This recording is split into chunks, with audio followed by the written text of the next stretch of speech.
ഒക്കെ വെച്ചിട്ട് ഒരു അച്ചാർ ചെയ്തെടുക്കാം. എണ്ണ ചൂടായി കഴിഞ്ഞാൽ കടുക് ഇടുക,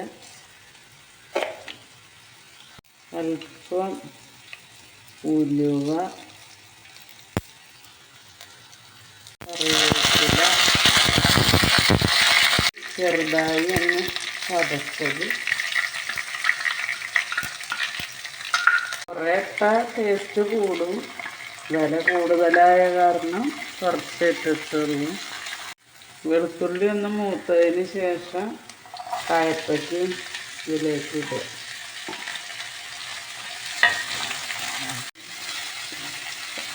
ചെറിയ തീയിൽ വഴറ്റുക. കായപ്പയ്ക്ക നന്നായിട്ട് വാടിയിട്ടുണ്ട്. ഇതിനാവശ്യത്തിന് മുളക് പൊടിയും മഞ്ഞൾപ്പൊടിയും ഉപ്പിട്ടിട്ടുണ്ട്.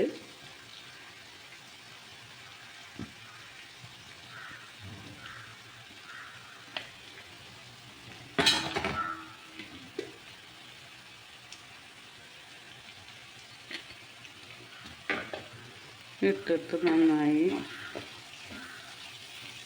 ഒന്ന് ഇളക്കുക. കായപ്പൊടി ഉലുവപ്പൊടി ഇട്ടിട്ടുണ്ട്. സ്വല്പം വിനാഗിരി ഒഴിക്കുക.